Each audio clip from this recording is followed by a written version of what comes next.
नाज़रीन आदाब, आपका मनपसंद प्रोग्राम जहां बीन लेकर मैं आपका मेज़बान फ़ैयाज़ अहमद फ़ैयाज़ आपकी खिदमत में हाजिर। नाज़रीन, आप जानते हैं कि इस प्रोग्राम की वसातत से हम मुख्तलिफ़ मामलात से मुतल्लिक़ इन्फॉर्मेशन आप तक पहुँचा देते हैं। हाल ही में जो आपने हमारे 2 प्रोग्राम्स जो हमने आपके सामने पेश किए, जिसमें डायरेक्टर स्कूल एजुकेशन कश्मीर जनाब नसीर अहमद वानी साहब ने बात की कैलेंडर 2026 के हवाले से और नेशनल एजुकेशन पॉलिसी 2020 के हवाले से भी बात हुई, लेकिन बहुत सारे सवालात हमें नाज़रीन की तरफ से इस तरह के आ गए कि जो यहाँ पे ग्राउंड लेवल पे जो implementation of this national education policy है वो कहाँ पर है, किस लेवल पर है, क्या कुछ किया जा रहा है। चूँकि इसी सिलसिले में हम आज बात करेंगे और हमारे यहाँ पे तशरीफ़ रखी हुई हैं, ये हैं, बिल्कुल आप इनको किसी तारुफ की मोहताज नहीं है, प्रोफेसर सीमा नाज साहिबा, जो principal college of education Kashmir है, और साथ ही अगर हम एकेडमिक्स की बात करेंगे और जो स्टूडेंट्स हैं, स्टूडेंट्स के दिलों में इन्होंने अपनी जगह बना ली है। प्रोफेसर सीमा नाज साहिबा, आपने अपना कीमती वक्त दे यहाँ तशरीफ़ लाए, आपका वेलकम है हमारे प्रोग्राम में। बहुत शुक्रिया फैज साहब जी। इनके साथ तशरीफ़ रखे हुए हैं, ये बहुत ही माने जाने एक्सपर्ट है। अगर हम एजुकेशन की बात करेंगे, सब्जेक्ट एक्सपर्ट की अगर हम बात करेंगे, पर्टिकुलरली इन एजुकेशन, जनाब फजल इलाही साहब, आपका भी वेलकम है हमारे। शुक्रिया फैज साहब। प्रोफेसर सीमा नाज साहिबा, चूँकि जिस तरह से आज हमने बात करनी है कि implementation of this national education policy 2020, थोड़ा सा मैं आपको पीछे लेना चाहूँगा। अगर हम पिछले 1 साल की बात करेंगे, आपने देखा कि हमारे जो यहाँ पे माननीय उप राज्यपाल है श्री मनोज सिन्हा जी, उन्होंने सबसे पहले इसमें बाज़ाब्ता अनाउंस किया कि नेशनल एजुकेशन पॉलिसी के हवाले से यहाँ पे काम हो रहा है, इम्प्लीमेंटेशन हो रही है। उसके बाद आपने एक और बयान देखा, जो हमारे चीफ मिनिस्टर हैं जनाब उमर अब्दुल्ला साहब, या हमारी एजुकेशन मिनिस्टर जो है मोहतरमा सकीना यतू साहिबा, उन्होंने भी कहा कि जो स्कूल्स में गए, बाकी जगहों पे गए, नेशनल एजुकेशन पॉलिसी के हवाले से बात हुई। लेकिन आपने हाल ही में कैलेंडर देखा स्कूल एजुकेशन डिपार्टमेंट का, जो हाल ही में डायरेक्टर स्कूल एजुकेशन कश्मीर ने जारी किया, उसमें बाज़ाब्ता बात की गई कि जो कैलेंडर बनाया गया वो भी नेशनल एजुकेशन पॉलिसी के तहत बनाया गया। आपसे जानना चाहेंगे, क्योंकि आप एक ख़ास हैसियत रखते हैं, आप एक ख़ास चेयर पे हैं, तो आप ये बताइए कि अगर हम यहाँ जम्मू कश्मीर की बात करेंगे, what is the current status of national education policy 2020 implementation in Jammu and Kashmir. शुक्रिया बहुत बहुत। नेशनल एजुकेशन पॉलिसी 2020 जो है वो यहाँ लागू हो गई 2022 में जी। और इस साल जो हमारा 4 ईयर अंडर ग्रेजुएट प्रोग्राम जो हमने रन किया है under the national education policy, उसका चौथा साल, यानी कि उसका पहला बैच इस साल हम अपने सामने उनके बच्चे जो हैं वो कंप्लीट करेंगे। नेशनल एजुकेशन पॉलिसी इम्प्लीमेंट करने से सबसे अहम तब्दीली जो आई वो था एक स्ट्रक्चरल चेंज हो गया। एक हमारा अंडर ग्रेजुएट प्रोग्राम जो 3 साल का होता था वो 4 साल का हो गया, उसकी ड्यूरेशन जो हो गई वो 4 साल की हो गई। और जो उसका सबसे बेहतरीन पहलू ये है कि बच्चा हर साल के बाद एग्ज़िट ले सकता है। पहले साल कंप्लीट कर लेगा वो, और अगर उसके पास रिक्वायर्ड स्किल्स आ गए तो वो एग्ज़िट ले लेगा, तो उसको एक सर्टिफिकेट मिलेगी। और दूसरे साल अगर वो एग्ज़िट ले लेगा तो उसको एक डिप्लोमा मिलता है, और तीसरे साल अगर वो एग्ज़िट लेता है तो उसको एक ग्रेजुएट डिग्री मिल जाती है। और चौथे साल में हम उसकी तैयारी करते हैं, जो तकरीबन आप समझ लीजिए कि first year of the PG program जैसा होता है। और उसमें हमारे पास 2 वर्टिकल्स होते हैं, एक ऑनर्स वर्टिकल्स होता है और एक रिसर्च वर्टिकल होता है। तो ये एक बहुत बड़ी तब्दीली with the implementation of the national education policy in the UT of JNK और जितने भी हमारे higher education institutions in the UT of Jammu and Kashmir है, सब में ये एक बहुत बड़ी तब्दीली आ गई और सब में हमारा ये प्रोग्राम रन कर रहा था। मगर क्योंकि ख़ास कर मैं बात करूँगी अपने इदारे की, जो कि एक टीचर ट्रेनिंग कॉलेज है, तो हमारे पास भी हमें भी अपने कॉलेज को, अपने इंस्टीट्यूशन को इसके साथ, इस पॉलिसी के साथ सिंक करना था। तो हमने भी कोशिश की कि हम अपना 2 साल का जो हमारा बीएड का एक ट्रेनिंग प्रोग्राम होता था, जहां हम उस्तादों को तैयार करते थे, ट्रेन करते थे स्कूलों में पढ़ाने के लिए, तो उसका जो ड्यूरेशन 2 साल था उसको हमने सिंक कर दिया with the national education policy, and we changed it to 4 year integrated teacher preparation program, जिसको कहते हैं ITEP, integrated teacher education program. और वो हमने उसके लिए काम शुरू कर दिया एक 1.5 साल से हम उस पर काम कर रहे हैं, क्योंकि उसकी रिकग्निशन जो है, वो जो इसकी स्टैट्यूटरी बॉडी है, that is the national council for teacher education, वहाँ से लानी थी। तो वो लाने में काफ़ी अरसा लगा, मगर बड़ा फ़ख्र है मुझे कि इस साल हमने वो काम मुकम्मल कर लिया। और इस साल हमारा पहला बैच जो है 4 year integrated teacher education program का हम रोल आउट कर रहे हैं, और उसका हम एडमिशन स्टार्ट कर रहे हैं। तो वो एक बड़ी हमारे लिए अचीवमेंट है, हमारे यूटी के लिए, कि हम एक teacher education program in line with NEP start कर रहे हैं। चलिए, आपको प्रोग्राम के जरिए से ही मुबारकबाद देना चाहेंगे, जहां भी प्रोग्राम के जरिए से जो इस तरह की एक अच्छी शुरुआत है। फजल साहब, आपकी ओर हम बढ़ना चाहेंगे। Will talk about the vision of national education policy 2020। तो हम यहाँ पे किस लेवल पे हैं? क्या हम शाना बशाना चल रहे हैं इस विजन के साथ, और किस तरह का विजन है और क्या कुछ करने की ज़रूरत है? बेसिकली मैं उसी बात की तायद करूंगा जो ऑलरेडी मैडम ने हमारे सामने रखी, कि जो इन्होंने टीचर एजुकेशन में जो इम्प्लीमेंटेशन इन्होंने किया या सिंक्रोनाइजेशन इन्होंने किया। इनफैक्ट मैं शुरू करूंगा स्कूल एजुकेशन डिपार्टमेंट से, जिस तरीके से वहाँ पे अभी काम चल रहा है। और पॉलिसी का अपनी जगह पे विजन क्या था? वो ये था कि जो पुरानी हमारी पॉलिसी थी वो 10+2 पे मबनी थी, जो हम जानते थे, और वो अब शिफ्ट होके 5+3+3+4 पे आ चुकी है। पुरानी पॉलिसी में एक किस्म का सिंपलिसिटी था कि आपके पास एक जनरल लाइन टीचर है, आप उसको किसी भी जगह प्लेस कर सकते हैं। 10 क्योंकि आपका एक ऐसा है, वो एक सीमलेस एक ड्यूरेशन है, पहली जमात से 10वीं जमात तक। इस पे जनरल लाइन टीचर को आप किसी भी जगह प्लेस कर सकते थे, और टीचर एजुकेशन प्रोग्राम्स भी उसी हिसाब से सिंक्रोनाइज्ड होते थे इससे पहले। लेकिन जैसे आपने पॉलिसी के हिसाब से इसको 5+3+3+4 बना दिया, तो इसके अब 4 सेगमेंट्स हो गए। अब जब इसके 4 सेगमेंट्स हो गए, इसका मतलब हर किसी सेगमेंट के एंड पे एक शिफ्ट आना है, एक चेंज आना है, एक तब्दीली आना है। जैसे हम पहले 5 के ज़ुमरे के एंड पे पहुंचेंगे तो एक और शिफ्ट आएगा, तो हम अगले ज़ुमरे में दाखिल हो जाएंगे जो 3 साल का ज़ुमरा होगा। उसके बाद वो 3 साल चलेगा, और आगे का ज़ुमरा फिर 3 साल चलेगा, और आखिरी ज़ुमरा जो है वो 4 साल चलेगा। और जो आप आखिरी ज़ुमरा देखेंगे, वहाँ पे आप ये भी देखेंगे कि इन्होंने एक्सटेंड कैसे इसको किया। जैसे आखिरी ज़ुमरे को, सेकेंडरी स्टेज को, हम पहले पुरानी टर्मिनोलॉजी में सेकेंडरी को यूजुअली 9th and 10th के साथ मंसूब करते थे, और फिर कहते थे 11th and 12th यह गो हायर सेकेंडरी। लेकिन अब हम ये कहते हैं कि 9th, 10th, 11th, 12th is a secondary stage. और इसमें जो आप सीनियर सेकेंडरी की इस्तिलाह यूज़ करते थे, या आप टर्मिनोलॉजी यूज़ करते थे हायर सेकेंडरी की, वो अब खारिज है। तो आपके पास ये 4 का ज़ुमरा है। तो अगर आप देखेंगे इस 4 के ज़ुमरे के हिसाब से कॉम्प्लेक्सिटी आ चुकी है। इसमें जिस स्टेज में भी बच्चा होगा और जिस स्टेज में भी टीचर होगा, उसको उसी स्टेज के हिसाब से करिकुलम और पेडागोजी के हिसाब से पढ़ाई चलानी होगी। That means teaching learning will have to go according to that stage.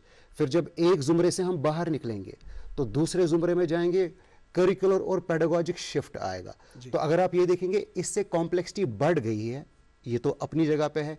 Teacher training में भी इस पे बहुत असर पड़ेगा, रिसोर्सेज पे भी असर पड़ेगा। लेकिन दूसरी चीज़ ये है कि इससे बेसिकली लर्निंग डीपन हो जाएगी। बिल्कुल, दैट्स एन इंपॉर्टेंट पॉइंट। जी, जिस तरह से आपने मैम इन्होंने सुना, इन्होंने in terms of structural changes की अगर हम बात करेंगे, इन्होंने कहा कि अभी स्ट्रक्चरल चेंजेस इसमें हो चुकी है। और आपने एक ख़ास बात जो आज के प्रोग्राम में की, वो ये है कि आपने कहा कि जो बीएड कोर्स आपका है वो भी अब 4 साल का है, कि उसमें भी अब ये, अगर हम इन चीज़ों को जहन में रखेंगे, what change and reforms are aligned and underway, किस तरह की चेंज, और मतलब ये है कि अलाइन की गई है, जैसे अगर हम बात करेंगे ये किस तरह इम्प्लीमेंट होगा, जैसे इन्होंने भी फार्मूला कहा कि 3+5+ लाइक दैट, तो वो जो है क्या होगा उसमें, और चेंजेस किस तरह की? मैं फाजिल की बात से ही कंटिन्यू करती हूँ। इन्होंने बात की स्ट्रक्चरल चेंज, 5+3+3+4। मैं थोड़ी सी वजाहत करती हूँ।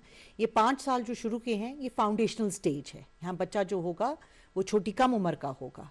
उसके बाद जो अगले 3 साल हैं, इसको हम कहते हैं preparatory stage as per NEP. और उसके बाद जो अगले 3 साल हैं, उनको हम कहते हैं middle stage, 6th, 7th and 8th class. और उसके बाद जो अगले लास्ट के 4 साल हैं, उनको हम कहते हैं द सेकेंडरी स्टेज। अब नेप इम्प्लीमेंटेशन से एक बहुत बड़ी चीज़ जो सब स्टेक होल्डर्स की समझ में आ जानी चाहिए, that now we have to teach stage specific, not class specific. अब हमारे पास 4 स्टेजें आ गई हैं, foundational stage, preparatory stage, middle stage और सेकेंडरी स्टेज। तो as a teacher training institution, और क्योंकि मैं उस इदारे की प्रिंसिपल भी रह चुकी हूँ और बहुत देर से मैंने वहाँ काम किया है और टीचर एजुकेशन मेरा एक बहुत पैशनेट फील्ड है, तो ये हमारे लिए लाजमन बनता है कि हम ये सब समझें कि teacher training has now to be stage specific. यानी कि आपने फाउंडेशनल स्टेज की टीचर प्रिपेयर करनी है, आपने मिडिल स्टेज की टीचर अलग अलग तरीके अलग अलग। वो जो आपके पास एक पुराना एक कॉन्सेप्ट होता था जिसको आप कहते थे जनरल लाइन टीचर, वो जनरल लाइन टीचर तीसरी जमात को भी पढ़ाता था, छठी जमात को भी पढ़ाता था, 8 की जैसे स्कूल की ज़रूरत होती थी। तो अब जो है हमारा जो स्टेज स्पेसिफिक एक स्ट्रक्चर बन गया है, तो एक टीचर एजुकेशन इंस्टीट्यूशन जो है, हमें प्रोग्राम्स जो स्टार्ट करने हैं और जिसकी मैं अभी बात कर रही थी, इंटीग्रेटेड टीचर एजुकेशन प्रोग्राम, ये स्टेज स्पेसिफिक होंगे। ये कुछ होगा, एक प्रोग्राम होगा जो फाउंडेशनल स्टेज के लिए टीचर को तैयार करेगा, एक होगा जो मिडिल के लिए करेगा, प्रेपरे और सेकेंडरी। जो हमारा प्रोग्राम है जो हम स्टार्ट कर रहे हैं अपने इदारे में, जिसकी हमें रिकग्निशन मिल गई है, 2 यूनिट्स हम कर रहे हैं। एक तो हम BA B.Ed कर रहे हैं और दूसरा BSc B.Ed कर रहे हैं, और हम प्रिपेयर कर रहे हैं टीचर्स को, उस्तादों को फॉर दिस सेकेंडरी स्टेज। क्योंकि मुझे लगता है कि उस स्टेज में 9th 10th 11th and 12th a teacher should have mastery over the subject, a teacher should have mastery over the pedagogy, and a teacher should be socially and emotionally very proactive, क्योंकि उस stage में बच्चे की ये सब ज़रूरतें हैं। तो ये स्टेज स्पेसिफिक प्रोग्राम जो है ये हम as aligned with the national education policy कर रहे हैं, और हमारा इदारा जो है ये ऑफर कर रहा है BA B.Ed programme not for the general line teacher, now we are preparing teachers for the secondary stage. जी, जिस तरह से फजल साहब आपने सुना कि अभी मतलब स्टेज स्पेसिफिक उन इश्यूज़ के हवाले से बात हुई, आपसे ये जानना चाहेंगे कि अभी अगर हम कॉम्पिटेंसीज एंड लर्निंग आउटकम्स की अगर हम बात करेंगे तो इसमें हम कहाँ किसकी ओर जाएंगे? अब देखिए, ये जो मैंने इससे पहले भी बात की और जो हमारी मैडम ने भी बात की, मैंने इससे पहले बात की कि ये जो स्टेज जो चेंज हो रहे हैं और 4 स्टेजेस इंट्रोड्यूस किए गए हैं, इससे कॉम्प्लेक्सिटी आएगी, ठीक है, ये पहली चीज़। लेकिन दूसरी चीज़ जो इससे अच्छी हो रही है वो है कि इसमें डेप्थ आएगी। आप याद कीजिए वो पुराना सिस्टम 10+2, आपके पास वो टीचर है जो जनरल लाइन टीचर है, जो पहली जमात में भी पढ़ाता है, 5वीं में भी पढ़ाता है और 10वीं में भी पढ़ाता है, बिल्कुल ठीक है। अब बताइए, जो टीचर पहली में भी पढ़ाएगा, 5वीं में भी पढ़ाएगा और 10वीं जमात में भी पढ़ाएगा। मैं और ज़िमरन आपको यहाँ वैसे रोकना नहीं चाहता था, लेकिन मैडम की इजाज़त से, जिस तरह से अगर हम हेल्थ एंड मेडिकल एजुकेशन में देखेंगे, वहाँ पे एक इंसान को जब इलाज किया जाता है अपने अपने अलग अलग पार्ट्स हैं, स्पेशलाइजेशन, और वहाँ पे स्पेशलाइजेशन में क्या है, वहाँ पे रिजल्ट अच्छा निकलता है। बिल्कुल, क्या आप मानते हैं कि इसके रिजल्ट जो है वो बिल्कुल बिल्कुल उसी से कैरी आउट हुआ है। ये जो आपने जिसका जिक्र किया मेडिकल फील्ड का या इंजीनियरिंग फील्ड का, वहाँ 12वीं के बाद ही बच्चा चला जाता है, एक मेडिकल प्रोग्राम करता है, फिर एक स्पेशलाइजेशन प्रोग्राम करता है। इसी तरह से ये इंटीग्रेटेड प्रोग्राम भी जो है ये 12वीं जमात के बाद ही शुरू होगा। वरना तो हमारे B.Ed के लिए ग्रेजुएट्स आते थे, मगर अब इस इंटीग्रेटेड प्रोग्राम के लिए हमारे पास 12वीं जमात के बाद बच्चा आएगा। तो मैं चाहती हूँ कि फजल कॉम्पिटेंसीज की बात पूरी करें, क्योंकि वो बहुत अहम मुद्दा है। ये मैं कह रहा था कि इसमें कॉम्प्लेक्सिटी इंक्रीज हो गई, और जो आपने बात की स्पेशलाइजेशन की, पहले ये जनरलाइजेशन था, 10 तक एक ही टीचर और किसी भी जगह पे पढ़ा रहा है और किसी भी सब्जेक्ट को, जैसे उर्दू से भी इंग्लिश शिफ्ट हो गया। अब बताइए, ये क्या कॉम्पिटेंसीज को पकड़ पाएगा? क्या ये लर्निंग आउटकम्स को पकड़ पाएगा पहली जमात में भी और 10वीं जमात में भी? और आप इसका सब्जेक्ट भी चेंज कर रहे हैं। पहली जमात में ये अंग्रेज़ी पढ़ा रहा है, 8वीं जमात में ये मैथमेटिक्स पढ़ा रहा है, फिर छठी जमात में आपको इसको सोशल साइंस देते हैं। कॉम्पिटेंसीज इसको माइंड में रखनी है, लर्निंग आउटकम्स इसको माइंड में रखने की जो इसको अचीव करने हैं। क्या इतना शिफ्टिंग एक टीचर कर सकता है कि इतने सारे सब्जेक्ट शिफ्ट करेगा, इतने सारी क्लासेस शिफ्ट करेगा और फिर लर्निंग आउटकम्स को भी पकड़ पाएगा? ये पुराना सिस्टम था। अब जब आपने इसमें स्पेशलाइजेशन लाया, अब जो सेकेंडरी स्टेज में काम करेगा उसके हाथ में सेकेंडरी स्टेज के आउटकम्स हैं और कॉम्पिटेंसीज हैं, और वो क्लियर करके बताई गई हैं कि क्या कॉम्पिटेंसीज हैं और क्या आउटकम्स हैं। इनफैक्ट NCF स्कूल एजुकेशन 2023 इसको इनफैक्ट कहता है फ्लो डाउन। उन्होंने 5 एजुकेशन के एम्स मुतय्यन कर रखे हैं, जैसे कि ऑटोनॉमी एंड रैशनल थिंकिंग, बहुत इंपॉर्टेंट। क्या हमारे बच्चे 10वीं जमात पर और 8वीं जमात पर ऑटोनॉमस होते हैं? क्या वो डिसाइड कर पाते हैं? क्या उनके पास उतना क्रिटिकल थिंकिंग होती है कि वो कोई अच्छा डिसीजन अपने लिए ले ले, या अपनी पढ़ाई के मुतालिक ले कि 10वीं जमात में पहुंच चुका हूं, मैं कौन सा सब्जेक्ट ले लूं, क्योंकि उसको पता नहीं होता। तो पहला एम है रैशनल थॉट एंड ऑटोनॉमी। इसी तरीके से हेल्थ एंड वेल बीइंग, 4 और एम्स हैं इसी के साथ, 5 एम्स हैं। जब आप फ्लो डाउन करेंगे वहाँ से, उसके बाद करिकुलर गोल्स आप वहाँ से निकालते हैं, निचोड़ते हैं। उसके बाद आप वहाँ से निचोड़ते हैं कॉम्पिटेंसीज, वहाँ से आप निचोड़ते हैं आउटकम्स। दैट मीन्स 4 स्टेजेस में ये सारी चीज़ें जो हैं इसी फ्लो डाउन के हिसाब से चलेंगी। चाहे पहला स्टेज है, दूसरा स्टेज है, तीसरा स्टेज है और चौथा स्टेज है। लेकिन हर किसी टीचर को इस पॉलिसी के हिसाब से अगर हम इस तरीके से चलाते हैं, अपनी कॉम्पिटेंसीज और अपनी ये जो आउटकम्स हैं उन्हीं पे ध्यान रखना होगा। वो पुराना जो जनरलाइजेशन था जिससे टीचर एक जगह से दूसरी जगह मुतवातिर शिफ्टिंग करता है, और उसके दिमाग में भी आप समझ सकते हैं कि कितना जो है दबाव पड़ सकता था। अब वो मुख्तलिफ डायरेक्शंस में उसको जाना मुख्तलिफ था। डायरेक्शन जब में एक जा ही रहा डायरेक्शन में हैफाजत जाना है, यहाँ से दौड़ता है, वहां से दौड़ता है, उधर दौड़ता है, इधर दौड़ता है, एक क्लास है। अब जब आपने इसको स्टेज में बांध दिया और आपने बोल दिया कि ये आपका करिकुलर गोल है, ये आपकी कॉम्पिटेंसीज है, ये आपके लर्निंग आउटकम्स है, कल आए, परसों आए, अगले साल आए, यही उसको फॉलो करना पड़ेगा। तो उससे ज़्यादा डेप्थ आएगा और स्पेशलाइजेशन आएगा। जी, अब एक और मुद्दे की और हम बढ़ना चाहेंगे। जिस तरह से भी बात हुई कि जो टीचर्स के हवाले से आपने बता दिया कि मतलब उनको अपने अपने फील्ड्स में स्पेशलाइजेशन के हिसाब से उनको देखना है, लेकिन हम देखते थे कि अर्लियर जो है जो फोकस रहता था, जो अभी फजल साहब ने कहा कि कॉग्निटिव डोमेन के हवाले से ज़्यादातर बात हो रही है। लेकिन अभी अगर हम इस वक्त देखेंगे, इस वक्त होलिस्टिक डेवलपमेंट पर ज़्यादातर मतलब तवज्जो दी जा रही है। ये होलिस्टिक डेवलपमेंट, ये कार्ड जो है बच्चे का, ये इवैल्यूएशन जो करनी है, इनफैक्ट ये क्या है, किस चीज़ की तरफ ध्यान देना है, और जब टीचर को बाद में इवैल्यूएट करना है बच्चे को क्या कुछ देखना है, तो किस तरह का ये सिस्टम होगा इसका रिस्पॉन्स? NEP जो है it's a very progressive policy document, और इसने एक ही चीज़ों पे बात नहीं की है कि बच्चे को जब स्कूल में दाखिला हम देते हैं, ज़्यादातर हमारा रुजू रहता है उसके एकेडमिक्स पे, यानी कि उसके कॉग्निटिव डोमेन को हम किस तरह से चिजल करें, उसको किस तरह से हम एक हाई अचीवर बनाएं। हर माँ चाहती है, हर पेरेंट चाहता है कि मेरा बच्चा जो है क्लास में फर्स्ट आए, एकेडमिकली बड़ा साउंड हो। और कॉग्निटिव टीचर्स भी जो हैं क्लास में जो उनके साथ मेहनत करते हैं बच्चे, उनका भी फोकस पूरा साल कंटेंट पे रहता है और एकेडमिक अचीवमेंट पे रहता है, 2 चीज़ों पे जोर रहता है। तो इसलिए हम वही ट्रेडिशनल मेथड को स्टिक करते हैं, क्योंकि हम अपना एक कंटेंट, अपना एक सिलेबस, अपना एक कोर्स कंप्लीट करना होता है। मगर अगर आप NEP को थोड़ा सा डीपली समझेंगे, आप देखेंगे कि NEP कहता है कि कंटेंट ओवरलोड को कम करिए। Academics is important, no doubt, cognitive domain बच्चे का डेवलप करना है, मगर ये कंटेंट ओवरलोड कम करना है बच्चे को। और उसको हमने सिर्फ एक कॉग्निटिव डोमेन नहीं डेवलप करना है, हमने उसमें स्किल्स भी डेवलप करने हैं। हमारे बच्चे एकेडमिकली अचीवर्स होते हैं, बट उनमें वो 21st सेंचुरी स्किल्स ही नहीं होते हैं, उनमें कम्युनिकेशन स्किल्स नहीं होते हैं, उनमें कोलैबोरेशन स्किल्स नहीं होते हैं, उनमें क्रिएटिव थिंकिंग नहीं होती है। तो ये पॉलिसी जो है ये कहती है कि कॉग्निटिव डोमेन के साथ साथ उसका अफेक्टिव डोमेन भी डेवलप होना चाहिए, उसका इमोशनल डोमेन भी डेवलप होना चाहिए, क्योंकि एक मुकम्मल इंसान वो बनना चाहिए। आप देखेंगे कि आजकल हमारी सबसे बड़ी प्रॉब्लम ये है कि हमारे बच्चे एकेडमिकली बड़ा अच्छा रिजल्ट आया 12वीं जमात में, 10वीं जमात में बच्चों का रिजल्ट बड़ा अच्छा आया, बट जब वो बच्चे कहीं इंटरव्यू देने जाते हैं या कहीं उनको कोई गुफ्तगू करनी होती है या कोई पैसेज उनको लिखना है जहां उनको क्रिएटिवली सोचना है, ability to write, ability to think, ability to do things on their own, वहाँ पे बच्चे जो है हमारे वो आगे नहीं बढ़ पाते हैं।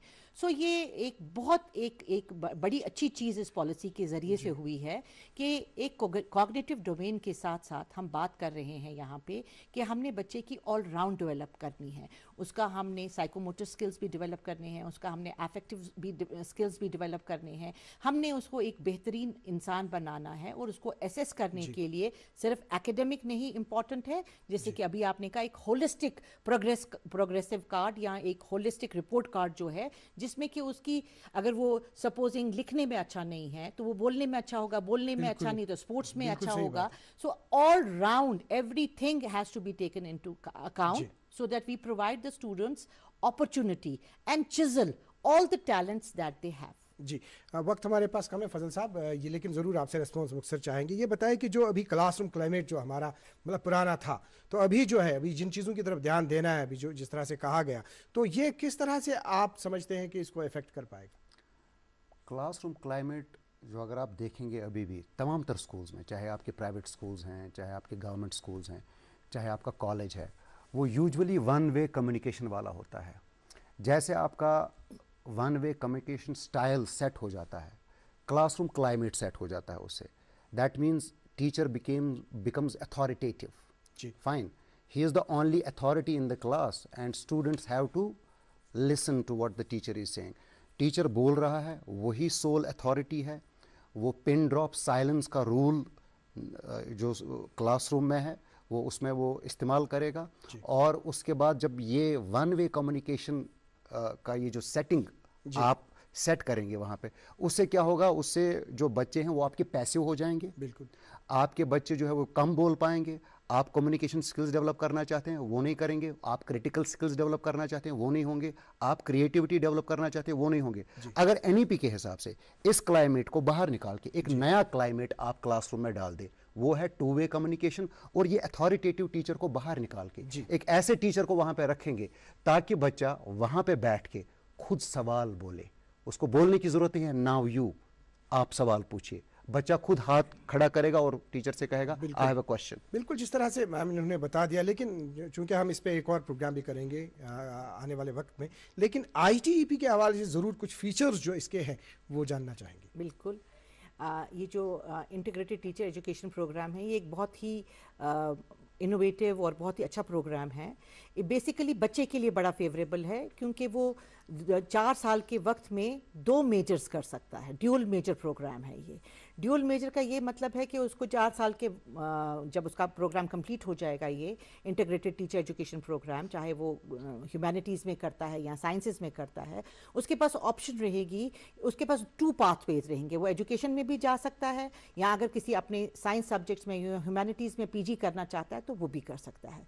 तो it's a program which is a dual major program which is in sync with the national education policy, for which the institution has got recognition from the National Council for Teacher Education NCTE। और इसके साथ साथ ये वो programme है जो 2030 के बाद टीचर रिक्रूटमेंट जो होगी उसके लिए ये मैंडेटरी है। नेप कहता है कि 2030 के बाद जो भी टीचर अपॉइंटमेंट होगी उसके लिए लाजमन है कि उस बच्चे के पास ये इंटीग्रेटेड 4 साल का teacher education, teacher training program जो है। तो यानी कि अभी हम देख रहे हैं, जैसे कि आज भी आपने खबरों में सुना होगा, टेट पे काफ़ी बातचीत चर्चा चल रही है, क्योंकि जैसे समथिंग जो टीचर लग गया है उसको कहा जा रहा है उसको ये टेस्ट देना है। तो ये प्रोग्राम जो है ये एम्प्लॉयबिलिटी का एक जरिया बन जाएगा हमारे बच्चों के लिए। फजल साहब, एक लाइन में आपका मैसेज, फिर आखिरी मैसेज हमें। ठीक है जी। मैसेज ये कि जो हमारे स्टेक होल्डर्स हैं, स्टूडेंट्स हैं और बाकी जो लोग हैं, उनमें एक क्लैरिटी रहनी चाहिए पॉलिसी के मुतालिक। क्लैरिटी इस तरीके से कि जो ये पुराना सिस्टम है उसको दिमाग से निकाल लें, उसको अनलर्न कर दें, उसको डिलीट कर दें, डिलीट का बटन दबा दें, और ये जो फ्रेश और नया सिस्टम है इसको अपलोड कर दें। तब जाके सही पर्सपेक्टिव में उनके सामने चीज़ें रहेंगी, तब जाके वो सही वर्टिकल देख पाएंगे, क्योंकि उनका एजुकेशनल वर्टिकल क्या होगा और उनके वालिदैन मुतमईन रहेंगे उनके डिसीजन के साथ। ये मेरा मैम, जिस तरह से आपने आज के प्रोग्राम के हवाले से आज ने बहुत ही एक इम्पॉर्टेंट इन्फॉर्मेशन और एक सीक्वेंस में आपने इन्फॉर्मेशन दे दी, तो लेकिन आप आज इस प्रोग्राम के आखिर पर, चूँकि हम इसके बाद भी इस पर बात करेंगे, लेकिन जो हमारे स्टेक होल्डर्स हैं, जो बच्चों की अगर हम बात करेंगे, पेरेंट्स की अगर हम बात करेंगे, या अदर रिसोर्स पर्सनस की अगर हम बात करेंगे, तो किस तरह का मैसेज, किस तरह का पैगाम रहेगा आपका जाबीन प्रोग्राम के ज़रिए से? मेरा एक जो अपने बच्चों के लिए, खासकर जिनके लिए हम ये प्रोग्राम रोल आउट कर रहे हैं, ये एक मैसेज रहेगा उनके लिए कि जैसे कि वो देख रहे हैं कि the world is driven by AI, the world is driven by ChatGPT। तो अगर वही वो ट्रेडिशनल टीचर रहे और वही ब्लैक बोर्ड ड्रिवन टीचर रहे तो उनके लिए एम्प्लॉयबिलिटी चांसेस बहुत कम रहेंगे। और अगर वो ये हमारा प्रोग्राम करते हैं, जो कि हम बहुत पैशन से करवाते हैं अपने कॉलेज में, हम बड़े कमिटेड रहते हैं और हमारे पास बहुत बेहतरीन इंफ्रास्ट्रक्चर है, हमारे पास हमने अपना पूरा सिस्टम जो है AI बेस्ड कर दिया है, इंटर्नशिप मॉडल जो हमारा है, हमारी जो टीचर ट्रेनिंग मॉड्यूल्स हमने अपने प्रिपेयर किए हुए हैं वो हमने इनोवेटिवली खुद डिज़ाइन किए गए हैं अपने इदारे बनाने के लिए। तो हम बड़ा क्रिएटिवली और कंस्ट्रक्टिवली अपने बच्चों के साथ काम करते हैं, एक मेंटर मेंटी मॉडल पे हम काम करते हैं। तो वो सब पेरेंट्स और वो सब बच्चे जो हमारे इदारे में दाखला लेंगे, मुझे लगता है वो कल के लिए बेहतरीन टीचर्स बन पाएंगे। वो ना ही सिर्फ अपने आप को फ़ायदा पहुंचाएंगे बल्कि कौम के लिए भी वो बहुत बेहतरीन टीचर्स बनेंगे, क्योंकि वो टीचर्स बनेंगे जो एनईपी ने एनविजन किया है। जनाब फजल इलाही साहब, आपने दूरदर्शन न्यूज़ को अपना वक्त दे दिया, जहाँ भी इन प्रोग्राम में शिरकत की, आपका बहुत बहुत शुक्रिया। प्रोफेसर सीमा नाज साहिबा, आपने बहुत ही एक पुरअसर अंदाज में आज नेशनल एजुकेशन पॉलिसी के हवाले से, हम एक किस्म से कहेंगे कि इसकी सर्जरी हो गई, तो इस टाइप का, क्योंकि हमने इससे पहले भी प्रोग्राम किए हैं, लेकिन आपने बिल्कुल वाकई तौर, हम इसकी सताइश करेंगे, इस प्रोग्राम को आपने समझा है और ग्राउंड लेवल पे आप पहुंचाने में इस कलीदी रोल अदा कर रहे हैं। आपने दूरदर्शन न्यूज़ को अपना कीमती वक्त दे दिया, जहाँ भी इन प्रोग्राम के ज़रिए से हमारे टीचर्स तक, आवाम तक ये इन्फॉर्मेशन पहुंचा दी। आपका बहुत बहुत शुक्रिया। आपका बहुत बहुत शुक्रिया कि आपने हमें बुलाया, मौका दिया तफसील से बात करने का और अपने बच्चों तक अपनी पैगाम पहुंचाने का। शुक्रिया। नाज़रीन मोहतरम, आपका भी बहुत बहुत शुक्रिया। लेकिन जिस तरह से अभी आपने क्लोजिंग में प्रोफेसर सीमा नाज साहिबा ने बात की एआई के हवाले से, चैट जीपीटी के हवाले से, आइए क्यों ना अगला प्रोग्राम भी उसी हवाले से करते हैं। तो अगले प्रोग्राम में हम एआई से मुतल्लिक बात करेंगे। आज के प्रोग्राम में इतना ही, आपसे फिर मिलेंगे, जब तक के लिए अल्लाह हाफ़िज़ नासिर।